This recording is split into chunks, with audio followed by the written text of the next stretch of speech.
Hey y'all, what is up everybody? What is up YouTube? Sparky Marky Mark here and I'm back to do a review and unboxing of a certain item.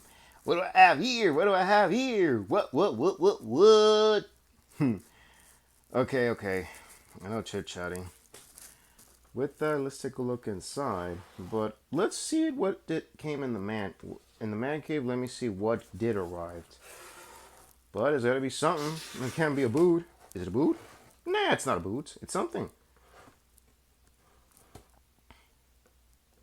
So we know enough chit chat. Let's go inside and check it out.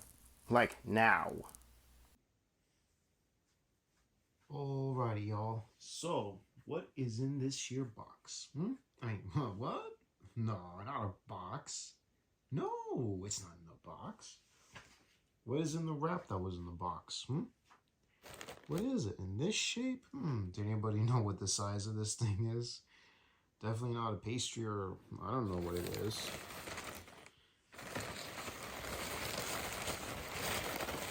Okay. Let's see what's behind this as well. Ooh, yeah, bubble bag. Wrapped tight, wrapped safe and sound. Shoutouts to you, dude. Not a smoker. Congrats, not a smoker. Let's see the revealing.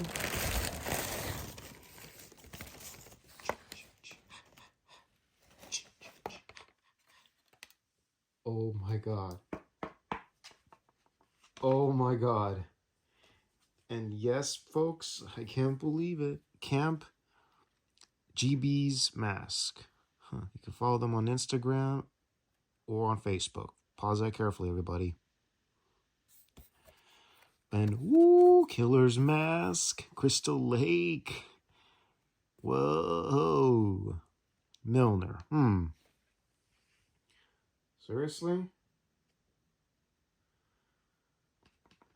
Is it possible? Case number 846.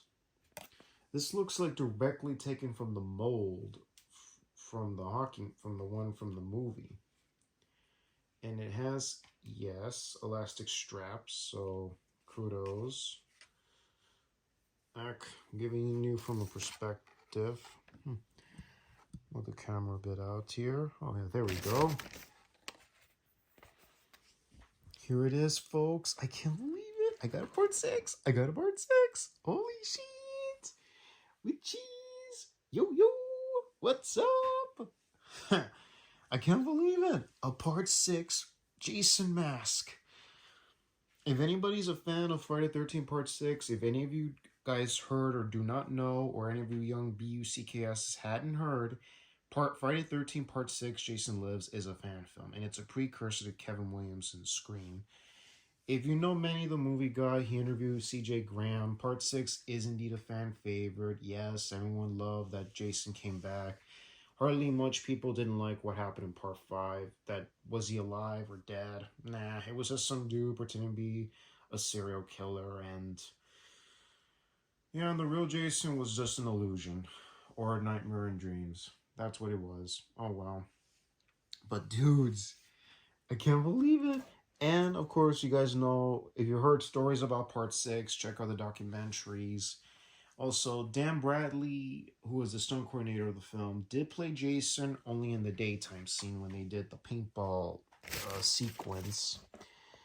And then after they saw dailies, the studio said, he got a note from the studio saying they want a different body type for Jason and brought in CJ Graham, who of course who was in the Marines. Yeah, he served for 4 years and met him when he was a manager in a nightclub in Los Angeles. And the hypnotists were he brought in the special effects people from the final chapter. Lo and behold, they looked at him and said they're going to cast him as Jason. Before that, they put him in the Jason wardrobe outfit that Ted White previously worn, put it on him, and with the mask, and impressed the special effects people, looked at him very carefully, and met with the director and the producer, Frank Mancuso Jr., and also the director named Tom McLaughlin, who's also the writer. Met him, and he just, like, played the villain to the fullest. Yep. And I gotta say one thing, y'all. It's amazing. So yeah, those who have heard stories, I'll leave links down below.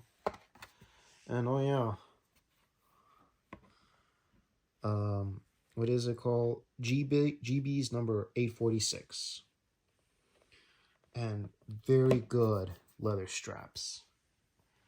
Yes, yes, yes, leather straps. This is the kind of mask you should be getting with correctly accurate, directly from the movie. Well, let me see how it does sound like.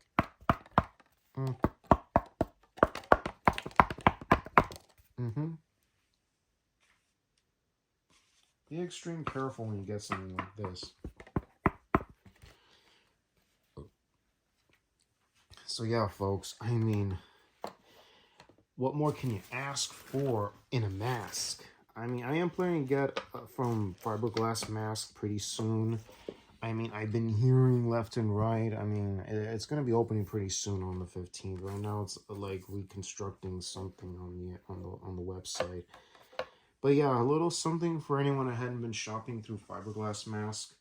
It's been in business for 20 damn years. Since 2003? Really? 2003? I didn't even know about this.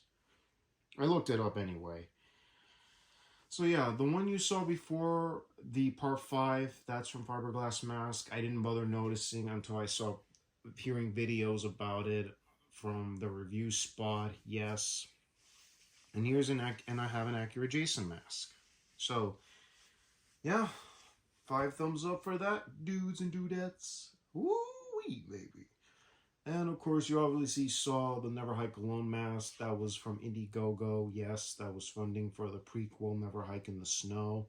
That was directly taken from the movie mold. And I believe that this looks kind of... This one that I have right here may have been from that mold, but I'm not so sure. And a Detective Milner. That wouldn't be David Miller, will it? Would it? Yeah, And I highly doubt that. David Thomas Milner, if I'm not mistaken. That is a suspicious coincidence, but it's GB's. Yeah, GB's. So yeah, this mask is definitely 100% cool. So it's going to be hanging in my man cave. It's a very good mask, and I like Friday 6. So anyways, y'all, this is Sparky Marky Mark signing off. Y'all take care. God bless you. Enjoy the weekend, y'all. And later.